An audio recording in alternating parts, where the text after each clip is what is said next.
திருப்பாண்டிக் கொடுமுடி.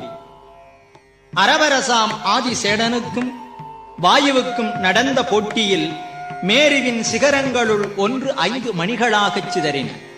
அவற்றுள் சிவப்பு திருவண்ணாமலை, மரகதம் திரு ஈங்கோய்மலை, மாணிக்கம் திருவாட்பொக்கி, நீலம் பொதிகை, வைரம் திருப்பாண்டிக் கொடுமுடியாகவும் ஆயின.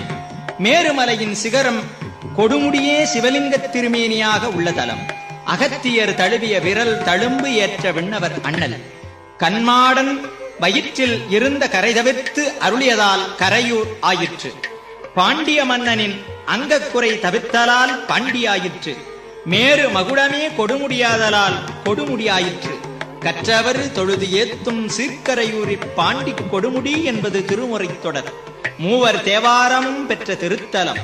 நான்முகன் திருமால் நலந்திகள் திருமேனிகளும் நம்பன் திருத்தல வளாகத்து அமைந்தமை கருதி மும்மூர்த்தித்தலம் என்று மொழிபோரும் உண்டு. முயலகன் இல்லாமல் இன்று சதுர்முகத் தாண்டவம் செய்யும் ஆடலீசன் சித்திரை நிறைமதி நன்னாளில் பரத்துவாச முனிவருக்கு நடனக் காட்சி நல்குகின்றார். காகவடிவிற் கணபதி அகத்தியர் கமண்டலம் கவிழ்த்துவிட காவிரி பெருக்கு எடுத்தது. காவிரி கண்ட கணேசர் இத்தலத்தே அமைந்துள்ளார்.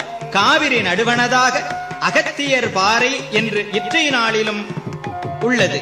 கரகநீரை கவிழ்த்த மதகரி என போற்றுவர் சிவப்பிரகாசர். தெற்கு நோக்கி வரும் காவிரி இத்திருத்தலத்தில் கிழக்கு நோக்கி திரும்பி பாய்கின்ற காட்சி கவினார்ந்தது ஆம். செப்பருஞ்சீர் திருப்பாண்டிக் கொடுமுடி, பருவமரா பொன்னி பாண்டிக் கொடுமுடி என்று அடிமுடி அறியவனா அண்ணலார் பதியைப் போற்றுவர் குன்றைமுனி.